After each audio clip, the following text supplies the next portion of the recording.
Hello! Hello! Welcome to another Film Critter Processes! We're here to talk about the clown.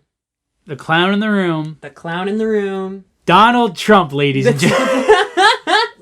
The President of the United States. And all his little circus freaks in Congress. Hey! But no, we're talking about Pennywise. Not that clown. Pennywise the clown, silly. It's like an SNL bit. Probably. I don't know. Weekend commercial. upvote. Weekend upvote. Weekend up, Chuck, more like. Fucking liberal media. More like weekend down date. Because I give this skit a thumbs down. And this bit is over. It part 2. Brew, what did you think of it part 1? Okay. Alright. Well, there you go. Alright. Jay, what did you think of it part 1? I actually liked it part 1. It has been... Yeah. I have not seen it since we saw it in theaters, so that was like 2 years ago. Yes. That was a while. Shit. It was 2017. I thought it was 2018. No, it was 2017, 2 years ago. That's so... goddamn. That's why the kids kind of look weird in this one, because they were like children when they made the first movie. And now they are older. And now and as it turns out, children change really fast. It's really weird. It turns out, unlike adults, you can't just be like, 2 years later, we'll record them again, playing the same roles. Nope, doesn't work that way. They looked mostly the same. It was, I mean, kids do grow fast, but there were some reshoots. I have heard that part of that is because and I'm actually stealing this from Red Letter Media. I apologize. I did watch one videos of theirs. Okay. I'll forgive you one day. But Chris Evans in that is like, I think they used computers to make them look younger, and I think that's why they look weird in some scenes. Ooh, good. Because he's like, there's also some parts where like their voices like don't sound right, but I guess because like he had watched the first one right before he went and saw this one, so he was like, that voice doesn't sound right. Huh. That's bizarre. Shows you. I mean, it makes sense. I was like, as soon as he said that, I was like, yeah, that makes sense. They've been doing that shit for a while now, where they'll just like, we're gonna age out someone's face. It Chapter 2, I will say, my first real thoughts on Chapter 2, like, part 1 was enjoyable. I kind of thought, I liked it not really as a movie, but more as kind of like a weird like horror thrill ride thing. And I was able to stomach it more as that because it's a movie about kids. Yeah. And so like the tone can be more like kid friendly. Whereas like it's the Stranger Things thing. I did have somebody get really mad at me when I said that, because they were like, Stranger Things is ripping off the original It, and I'm like, well, theoretically, from yeah, 20 years ago, yeah, sure, like, yeah, okay, sure. But the new It movie is ripping off Stranger Things. Yeah, we're talking. It's got some of the same kids in it. Yeah, you're talking about artistic merit, and we're talking about capitalism. Yeah, that's what I think. It's like, yeah, but like there isn't the movies like that, and like, not you like don't get to just pretend there isn't a market. Yeah, like I was like, that's who they're marketing it to, is people who like Stranger Things, not people who fucking sat through a 3-hour TV miniseries. Nobody sat there and was like, oh man, bro. My passion project it absolutely was born of like, and I'm certain that they feel passionate about the like about the intellectual property of it and the original novel, but I will say nothing is more fucking infuriating when a creator is highly self-referential about their own fame. Yeah. Shut the fuck up, Stephen King. You're not that good of a writer. The endings suck. Haha. It's like The Simpsons, where if I acknowledge it, I don't have to change it. Yeah. If I acknowledge that the endings suck, the ending to this movie can suck too. Which it did. And it did! It did! Yay!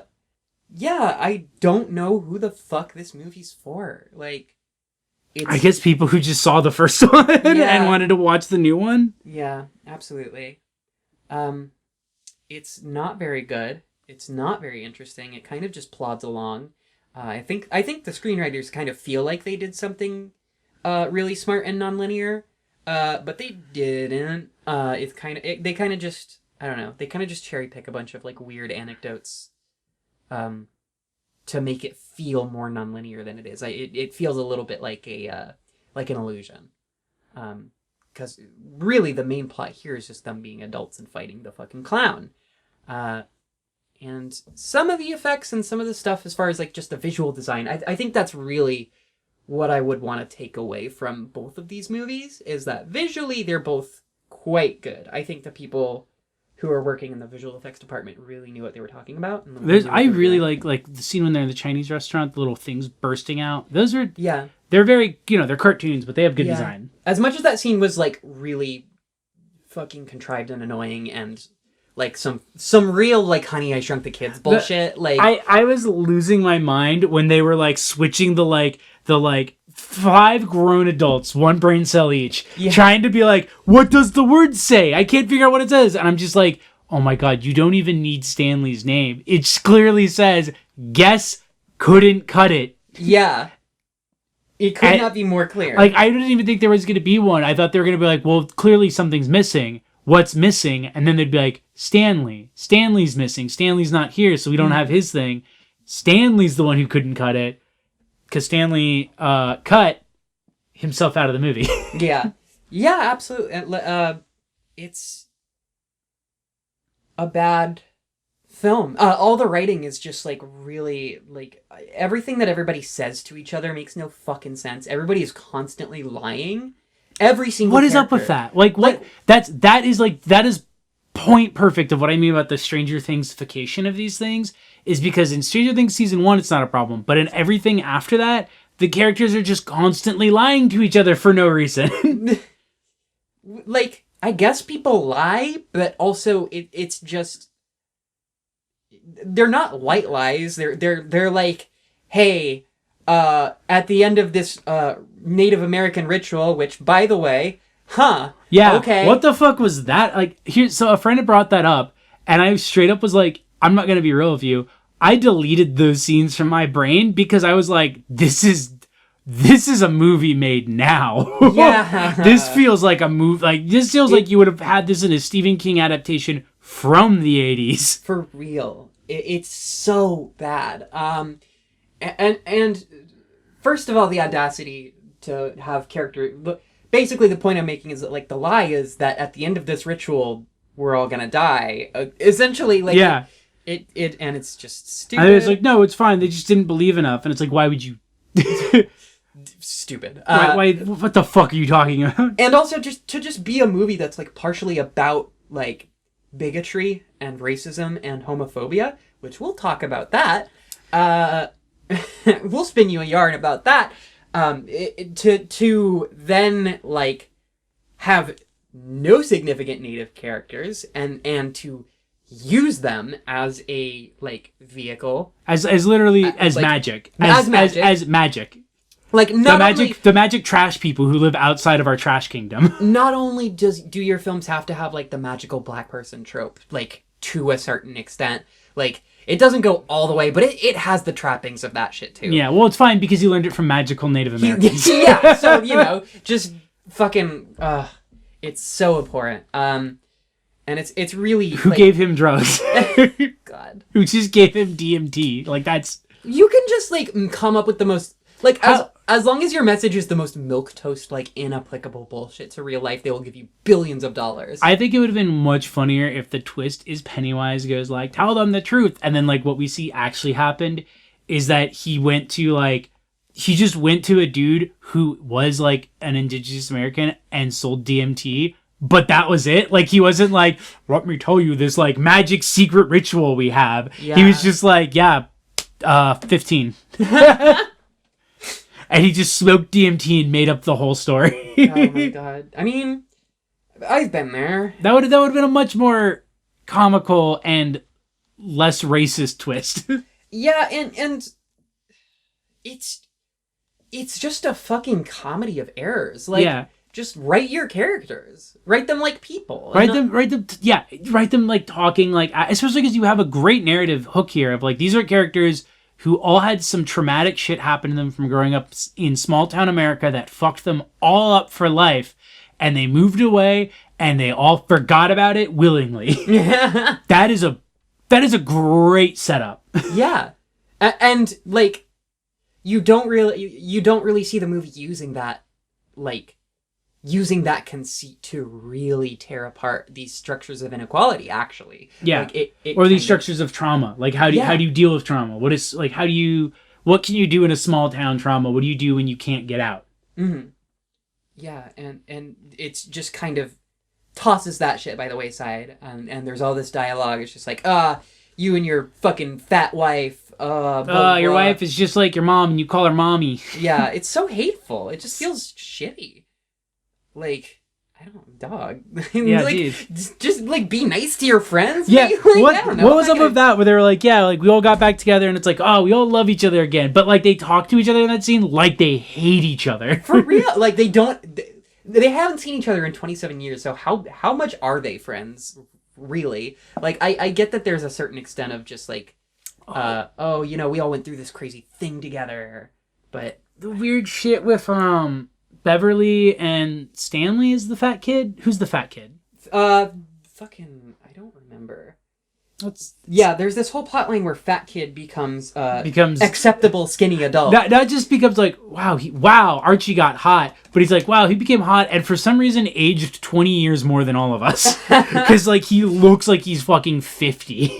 It's so weird. And his character is so well read. Yeah, and it's like they reintroduce it, and I was like, okay, this is gonna be about like him having to let go on this like crush and this idea that like, if I hadn't been fat, she would have gotten with me, which kind of Ben, yeah.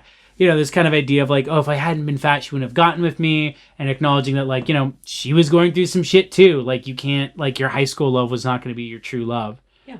But no. But no, it actually was. If you weren't fat, you would have gotten with her. Yeah. Which, I don't know. That's a really complicated fucking narrative. It's not really so much about acceptance. It's kind of just like, because like they don't even acknowledge it until like the very end when she's like, you're the one who wrote me that letter 27 years ago.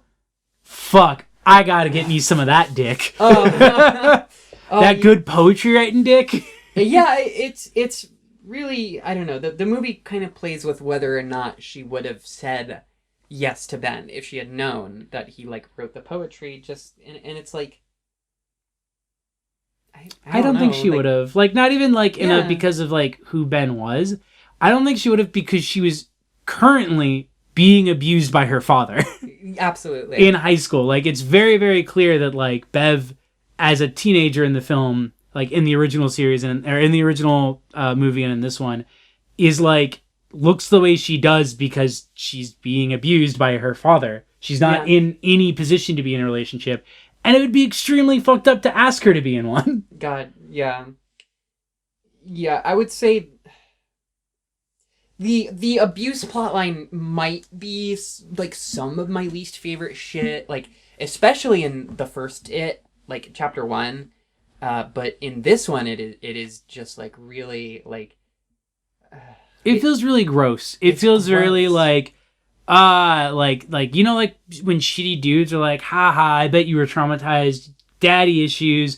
It's like one of them wrote her. Yeah, it really feels like that. Like like they were like, oh, I gotta write a character like this, but I don't actually empathize with her.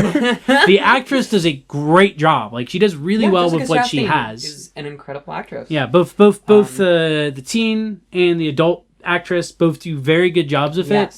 That's actually why I mostly liked it. I feel like in the first one is because she did a very good job in her role. Yeah, she's in a movie. The child actress is in a Hansel and Gretel one, like movie that looks fucking sick. It actually there's a. This is another thing where it like sounds like a joke, like a fucking yuppie Joker movie, but it's real. They're making a Hansel and Gretel movie, and it's like very like. It looks good. It's from the Black Coat's Daughter guy, and it looks like it fucking slaps. Yeah, because his movies are good. I like his movies. Yeah.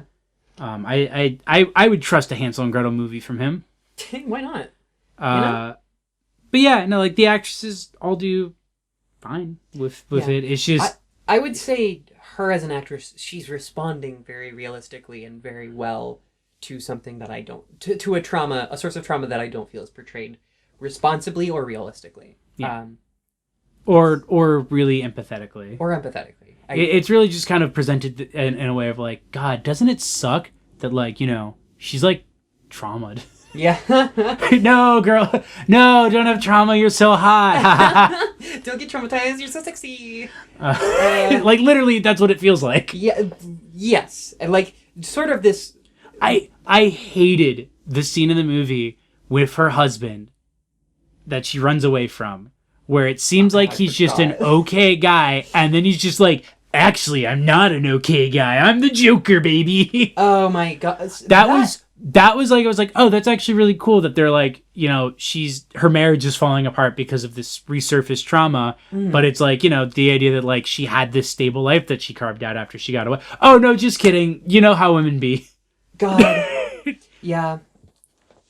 If only you went with your fat high school sweetheart. You bitch! You bitch! Yeah, it's like this... Thank God he's rich now. It's like this doubly misogynist. Because she's used to, you know, like a certain class. God. Yeah, no, it's a weird double-edged like misogynist thing of just like, oh, she's this beautiful pearl that's being mishandled by this very one-dimensional like father figure who's so cruel to her and doesn't really have any complexity. And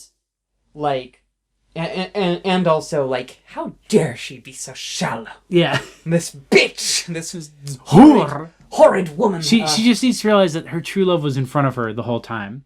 And he has a six-pack now. Yeah. It's just so clumsy. It's just so badly done. And I get that that's probably the original. I'm going to be reading the original book. Because I hate myself. But so disappointing. Such a disappointing execution of a much more interesting character than the book is, or than the film lets her be. Yeah. Which really describes all of the characters. They're so shallow. They're so nothing. It's, for a 3-hour movie, it gives all of these characters like emotional arcs and develops only the most boring ones. For real. So you brought up that the movie jump scares you with her husband being... Sorry, were you going to keep going? No, we can keep going on that. Sorry, but like her husband just like all of a sudden jump scares her to be like, hey, I'm evil now. Yeah. The movie... I was a good husband until I heard you say a boy's name. Which the movie continually does. Where it is such a claustrophobic movie as far as pacing that like it'll give you one crumb and then 40 minutes later it's like, hey, remember that crumb? That was this now. Haha. That was dinner. That was dinner. Eat it up. Eat the slop. So like there's this scene where Richie, Finn Wolfhard / Bill Hader's character, is playing a game in an arcade. And the kid next to him is like, alright, I guess I'm out of quarters. I gotta go home. And then Finn Wolfhard turns to the kid and is like, wait, I got a quarter right here. Do you want to play another match? And the kid's like, ew, what are you, gay? Are you gay that's or what's weird is the kid at first is like, yeah, sure. And it seems like a normal child dynamic. Yeah. Like just like, oh, here's a cool kid that he wants to play this game with because he's kind of an awkward nerd and this kid's clearly kind of cooler than him. Yeah. And then like the bullies show up and they're just like, hey, are you being gay? Get out of here, gay-mo. Get out of here, homosexual. Are you having homosexual interest in my cousin? It's a good thing we're saying this because the director sure as fuck doesn't know how to frame that. The director does not know how to explain this through action other than dialogue. Yeah. Through literally other characters saying it out loud, which they then do for the rest of the movie. Yeah. So it's shitty. It's a bad scene. And it makes no fucking sense. And then he runs out and Pennywise the clown is like, hey, homo. Well, the clown doesn't even say that. The clown's just like, I know your secret. Which, like, I was talking to people after the movie and they were like, yeah, no, he kept saying that and I didn't know what the secret was. And I was like, you remember that scene in the arcade? And they're like, no. Like, so they do reincorporate it. I will give the movie credit this. It's the weirdest twist. They fake you out by making you think that Bill Hader's character had a childhood crush on Stanley. And then at the end, it turns out he had a childhood crush on Eddie. Yeah. It's like a twist ending on who he's gay for. It's so... Which is the stupidest joke. Yeah, it's really like, what's the fucking point? Yeah. Like, why does his Why hide it? Yeah, why does his sexuality... Well, I mean, like, that's the point of the movie, I guess. Like, it's like, oh, society is so scary, and all these societal influences are just, like... But this is, like... I know that, like, a lot of gay people, especially in rural America, have to live in the closet. That's really rough. But it doesn't have to be, like... It doesn't have to be a spoiler thing in your movie. Like, yeah. It doesn't have to be the ending explained bullshit. Like... It's... Well, that's the other thing, too, is that it's like the original, everything about this was originally from the 80s, which made more sense. Yeah. Because the 80s, like, the 80s... People were corny in the 80s. They called people gay-mo and kicked them out of arcades. Yeah, maybe. and there's more reason to be closeted in the 80s, I wasn't alive in the 80s. It was black and white TV back then. It was black and white TV, and President Roosevelt was on the screen. Was on the radio telling us... to buy, I don't know, war bonds. Remember in the 80s when they did that? And an ear of corn cost 5 cents.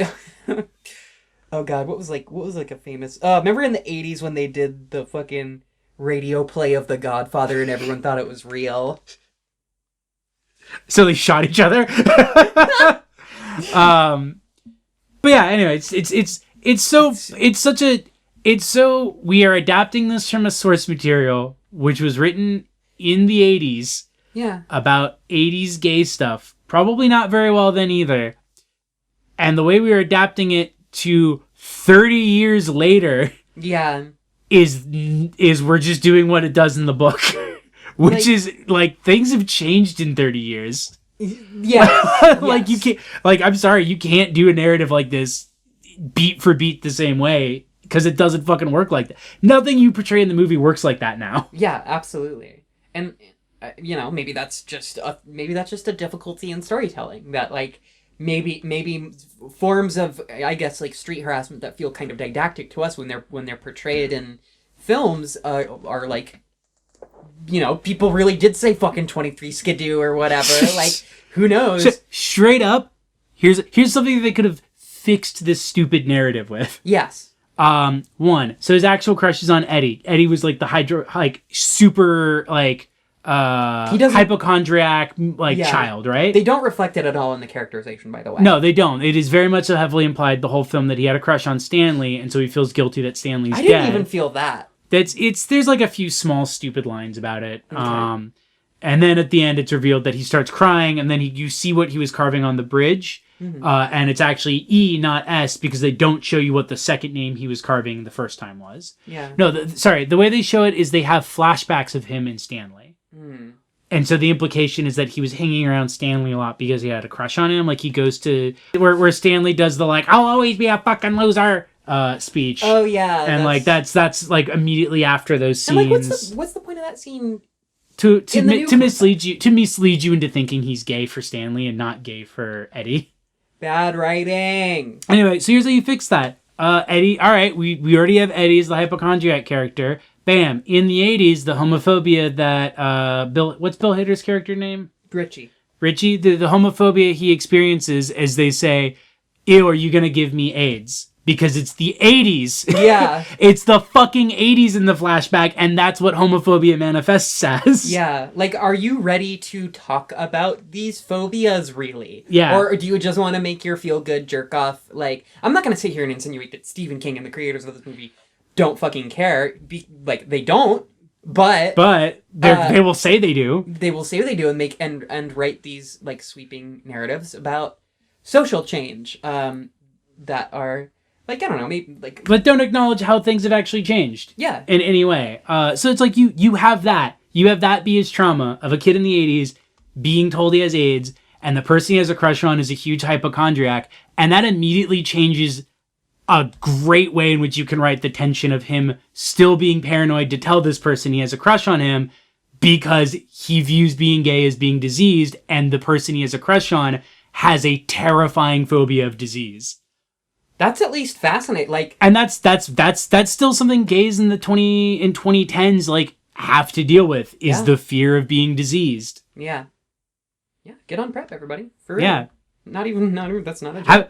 Have a joke be about like how he's like oh, like he just mentions to Eddie, he's like, oh, I'm on PrEP now, and Eddie goes, what's that? Yeah.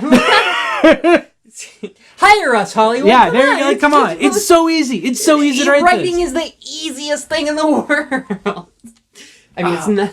It's far from it, but And then like I guess we also, since we're talking about this, the gay bashing scene. Yeah. Yes. So, let's segue into that because we have the happy ending of this film, which is a gay man carving initials onto a bridge of his unrequited childhood crush that he hasn't gotten over. And then he doesn't even confess to his friends. Yeah. Who are there, who are all adults in the 20s. They're trying to console him. Yeah, who are all adults, all of whom have fled this small town and probably are pretty fine. One of whom who works in Hollywood. Come on, dude. Fucking A. And so that's the ending. Let's talk about the beginning. So I will say I don't mind that they open with a gay bashing scene. I think it's a bold choice. I just don't think they justify it at all. I think I would love to see a horror film that legitimately and from an actual realized perspective is able to include LGBT victims, survivors, just able to include them in a regular horror narrative without making a show of it. And it sure fucking feels like you guys are making a show about this. It's the thing about it that makes it so upsetting is that it's not because it's not upsetting to me in a upsetting way, but the thing that makes it upsetting to me is this doesn't feel like the spectacle of a hate crime. This is something I, as a gay person in 2019, am horrified by. It's this is what straight people think hate crimes look like. Yeah. Is Queen just being oh, the library is open, honey. Your wig is snatched. And then they just kill him and throw him off a bridge. Yeah. That's not... it's not really. No, a gay man in small town America being confronted on a darkened bridge by a bunch of homophobes who look like they're rotting, first off, is not going to be your hair looks like a wig. Yeah, no. No, he's going to be fucking scared shitless. They're not going to talk back. That's... And if they do, it's going to be better than that. Sorry. Yeah. For real. And it's... It's entirely just a moment for the audience to be yes, Queen, to your dying breath, read them. Yeah. RuPaul clapping. It's so... It's tough to be you're a bad writer because you don't know what life is or what people say. But I would love to... I really just want to say that to the people who wrote this movie because, you need to... Maybe you should know what, people do. Yeah, you should know how things work. Yeah. Again, it's like you said, cause and effect. Like I said, we don't mind an LGBT victim. It's there was people I can't believe Pennywise would kill a gay man. And Canceled. it's Pennywise eats a child's face halfway through this movie. Yeah. And that child has a weird facial thing that he preys on. It's pretty obvious that Pennywise's whole bit is preying on insecurities and weakness, not weaknesses, but things that leave people socially vulnerable. So it makes sense. That makes sense. And they set that up to build up a narrative to parallel with Bill Hader's character. The problem is that they don't execute any of that well. Yeah. So it's just this is a badly written gay hate crime scene. Yeah. This is up there with the scene in Stonewall when he gets hate crime, which is also atrocious. We have both seen and was Stonewall, actually made by a gay man. Yeah. That's the one where it's just you aren't valid. I'm sorry. Yeah. Sorry, Emmerich, but Stonewall is a 2-hour movie that feels like it's 5 hours long and has some of the funniest, worst gay movie shit in it, but is so insufferable for every scene that aren't those. Yeah. To kind of peel back the curtain a little bit, we did just get off talking about A Scanner Darkly for our Patreon exclusive Film Critters Throws It Back series. Yeah. If you don't know about that, we talk about old movies voted by our patrons. Check out our Patreon. Yeah, we every month, people at the $5... Well, actually, everyone gets to vote, but at the $5 tier, everyone gets it's a bonus episode that we put out every month, which is just us watching a movie that's voted on. Every month there's a theme, and we put out a poll for people to pick. Yeah, and if you're already a patron, I love you. Thanks for that. Thanks. But the contrast that I would kind of pull is that a scanner darkly, I would say, is a lot more a lot more cognizant of what the actual forces and like systems are at play that like do actually prey on vulnerable people in real life, because it's not, it's not like a Pennywise clown or some killer that's like, like every now and then It's not a man honking his nose. yeah, I mean, I think being marginalized absolutely puts you more at risk of literal violence, but I think in most cases that violence is perpetuated in like a structural way in office buildings, yeah, in rooms where you're pulled into a meeting room and told about how the next like 30 years of your life are going to change suddenly, like structural changes, like structural really scary changes often happen in paperwork. Yeah. And like people do get stabbed and hate crimes do happen, and that's like a whole other axiom of like privilege and like difficult, like trauma and like all sorts of shit that is like a separate conversation from, I guess, systemic difficulty. So it feels like A Scanner Darkly is a bit of a starker like relief, whereas it is just part of this like really mainstream sort of long narrative of obfuscation of what those forces even are. It's because Part 2 feels like it is using hate crimes to sell Funko Pops. Yeah. Like that is what it comes down to. That's what makes that scene so offensive. Isn't its inclusion in the movie? Isn't its inclusion in the text? Isn't its use as an opening film scene? It's the fact that it is used for nothing. For a big nothing burger of a movie. And oh my god, like this is an optics issue that I have my own like anxiety spinouts, like catastrophizing spinouts about, of just like the optics of billionaire companies like plastering diversity onto these billion-dollar movies, with like the absolutely no real conceits of like actually expounding or solving. Like I do. There's like a conspiracy theorist part of my brain that's just like, you're perpetuating these like bullshit, unhelpful narratives on purpose, aren't you? Like, 100%. Like, no, it it's entirely. It's like this is what we've statistically calculated will generate the most money. Yeah. With the least effort, while Marketing. not actually helping anyone. Yeah. Sorry to sound like we're shaking canes over this, but it's just like it's ultimately like I think that like the sort of capitalist leanings of this movie not only are really morally. It's like when a film is like morally bankrupt, it by default is like artistically bankrupt. Like bad writing aside, it's just like you're not working from fertile ground. Yeah, you're working on a paycheck. Yeah, absolutely. Working for the numbers, make the numbers go up for the big studio man. Yeah, big man wants all that money. Yeah. And you know what? They found out that sells well. Kids getting killed. Kids getting just fucking chomped on by a clown. Just show the child death. Do you think their decision to open with the hate crime was because they felt like they had to top it Part 1? Because people were like, I remember people being shocked that it actually opens with Georgie getting graphically killed. I remember being shocked by that. Because I remember it was like a big deal. People were like, yeah, like you expect it to just be he disappears like in most horror films, but like no, they show his like arm get ripped off and him like crying and screaming being dragged into the sewer. Because I think there's like, I'm really glad that It Part 2 kind of came out and like I'm able to have a more clear idea of the intent of the filmmakers. Yeah. Because I remember being really shocked by the beginning of It Part 1. And in retrospect, it paints it in a bit of a different light, because I don't necessarily... I'm like someone who... Definitely as a teenager, I was like, oh, let people make whatever art they want. Freedom of speech. Blah, blah, blah. But, like... It does give me pause as like, as a soon to be PTA aged like, woman, like to see like,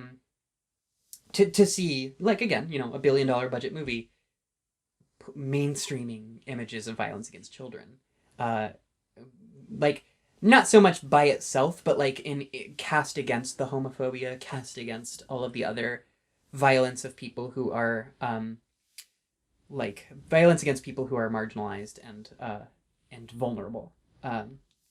I think, I don't think at this stage in history it's helpful to see that violence really, either, because it hasn't been helping so far. Yeah, I think that's bold. I also think that like a part of me feels like in a lot of ways the first movie was kind of sincere. Big budget, as sincere as you can get with that. Yeah. But it feels like there's real creative work from there. This one just feels like a paycheck. It feels like the first movie was too successful. We gotta recreate it and like address criticisms we got with the first movie. And also we gotta bring the kids back, even though this whole pitch of this one was that it's them grown up. Yeah. Like, I feel like the kids get more character development than the adult versions of themselves in this movie. Yeah, kind of. Honestly, they go through like the most sort of emotional work. Yeah, for a movie that's supposed to be about the adults dealing with the trauma of their childhood. It's like, I don't know. Don't come in the comments being like, you know, they're the same character. It's an adult version of the kid. We fucking know. They're not the same character. They're not. They're not. That's the problem with the movie. Yeah. I mean, is there even one character in this film? Pennywise. Pennywise, yeah. Pennywise and his 3 orbs. Pennywise and his 3 balls. Yeah. God. That weird end scene where they're just like, you got a small dick, Pennywise. You little fucking cuck. You fucking cuck, man. You little twist baby. Boy, bitch. Your arms look like cigarettes. I could fucking smoke you. Oh my god.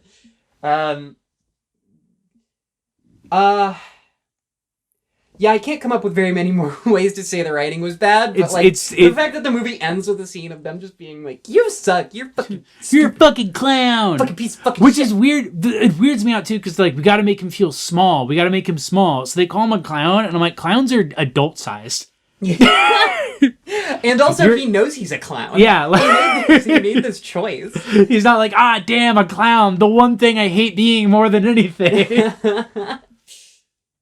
God. Yeah, bad movie. But spends way too much time just like, look at these funny jokes that we can make Bill Hader to say. Yeah, look at these, like... He said, remember when he said, I hope it's a small dog? And now it's a small dog? But is it really a small dog? Haha, this scene goes on for 10 minutes. That's how you write a movie. All you need to do... While like 3 other characters are like dying. All you need is goofy japes from an SNL cast member. I left part of the film to go get some water. And when I came back, it was when Eddie was going to go get his token of bullshit. And I just walk in on the scene where he's getting puked on while da da da da da da da da da da. And I was just like, what the fuck is this scene? Because, like, I wasn't gone that long. It's like the other movies, right? Where they put the music on and it doesn't match what the visuals are. Yeah. It's like I was just like, movies do. I seriously was, like, pulling up the Wikipedia page. Like, did I miss something? Like, what the... Like, I walk out. I'm like, oh, he's going to go get his thing. I don't care. I come back and he's getting vomited on in the face while music is playing. And I'm like, what the fuck happened while I was gone? Not even... plot relevant music, was it? Like, I don't remember that song playing at any other point in the film. Maybe it did, but it's 3 hours long. Is it like what kind of movie are you making, bud? Is there's so many. They desperately wanted to have comedy in it, like in Stranger Things. Make it funny then, or pick one. Make it funny or scary. Yeah, or like I don't know. God, so excited. Such a weirdly edited film.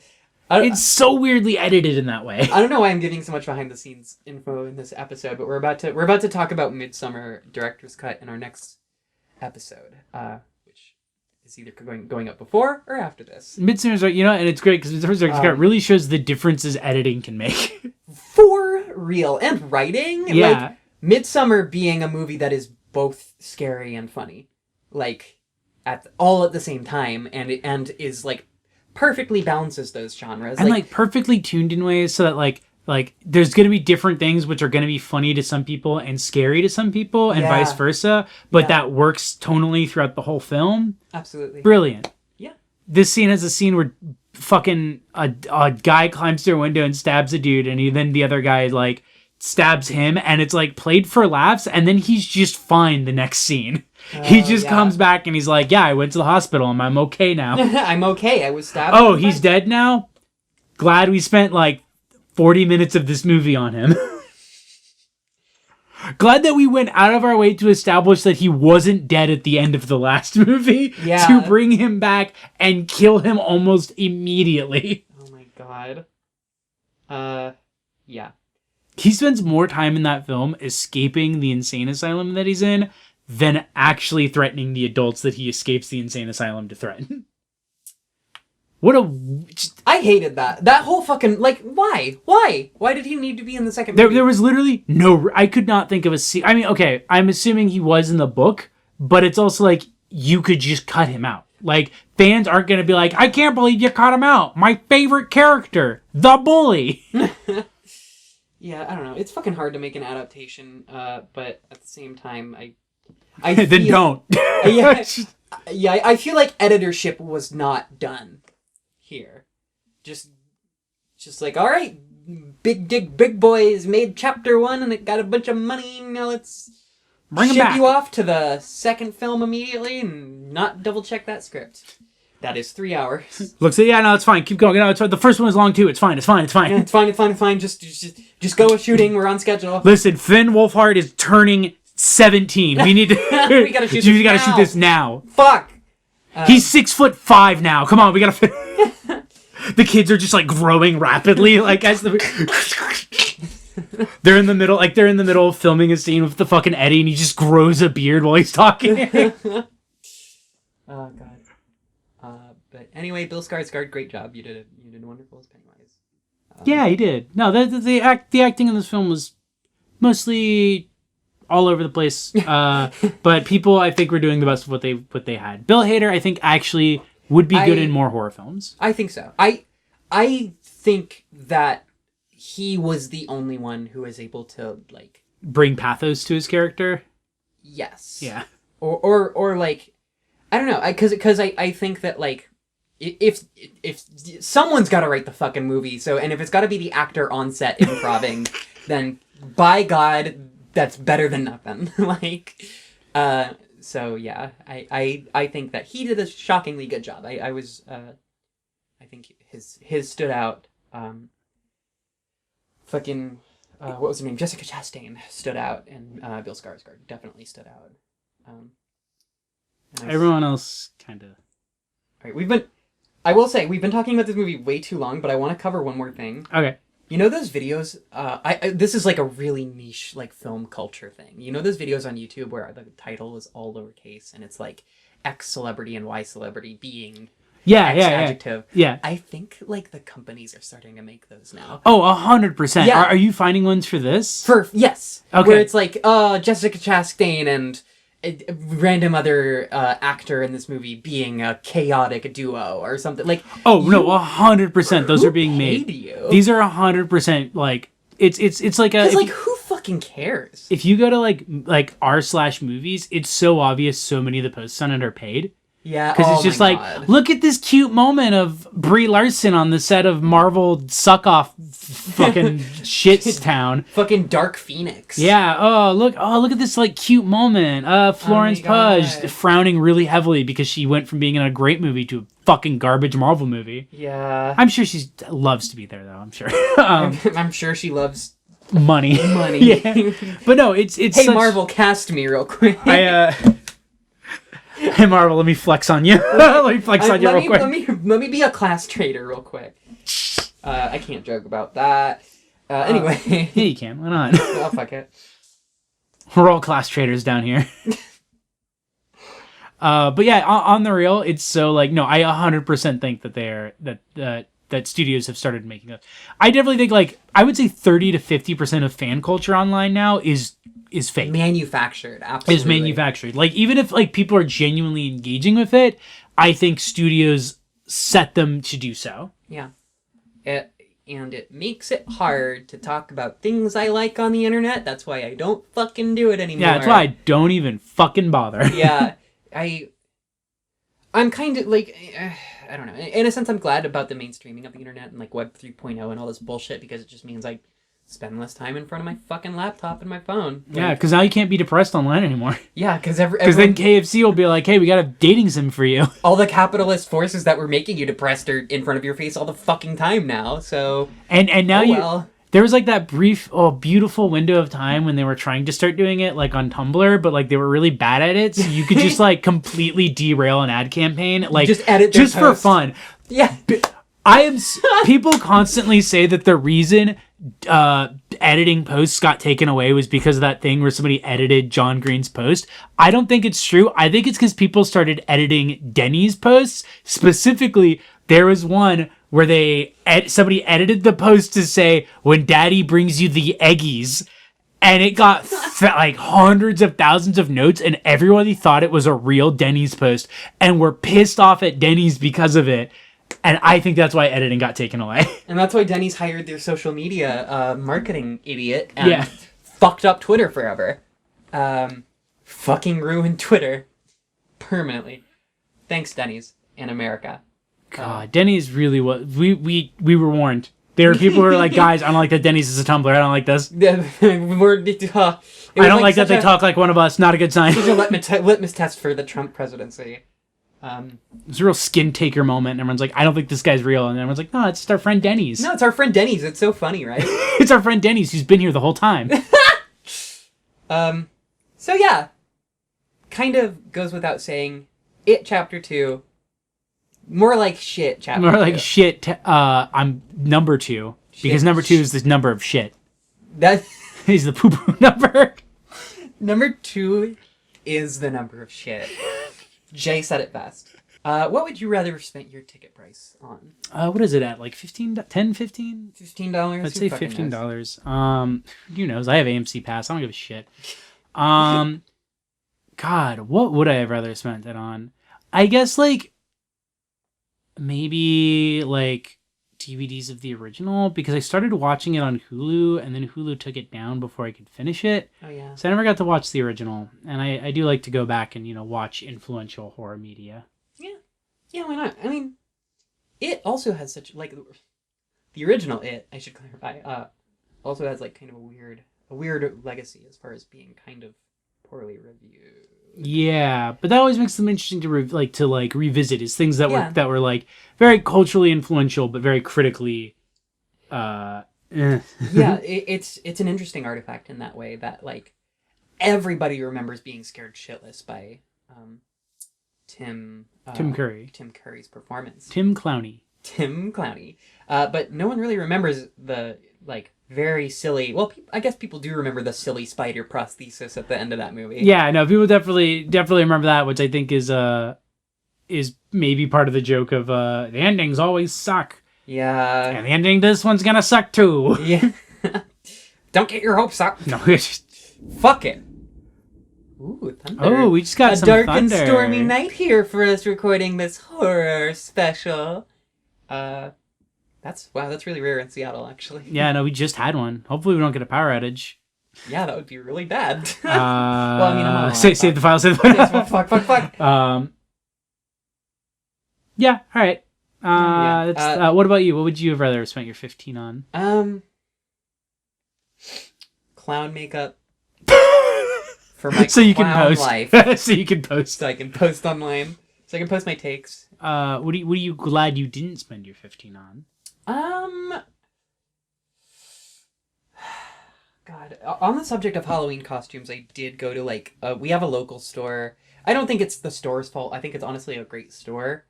God, I sound like such a fucking let me speak to your manager ass bitch right now. I got like a prosthetic that was about $15, and it like the glue didn't work, and it looked like shit, and like it had liquid silicone in it, but that also looked like shit and wouldn't dry, and I just hated it. Oh. That made me sad, and I would not rather go through that again. What would you? what would you not? Set my $15 on. There's like this so I was going to I had like an appointment, and so like I showed up kind of early, so I was like, oh, there's a pho place here, and it was really bad pho, and it kind of like gave me the shits. Oh no. And I guess I'd rather not have that, because like I don't know if you've never had bad pho. It's hard to make bad pho. So when the pho's bad, It's really bad. Oh my god! Did they give you like raw meat and shit, or like No, what? it's just like the texture of the meat was like chewy. That's strange. It was like, and like there was like probably not spending very much time actually cooking. yeah, Slow cooking the meat. and then like the broth to like noodle to meat ratio was like all fucked up, and like the noodles like tasted like they were probably stale before they were put in. Just all around like a terrible pho. And it made me sick, so yeah, I'd rather not eat that pho again.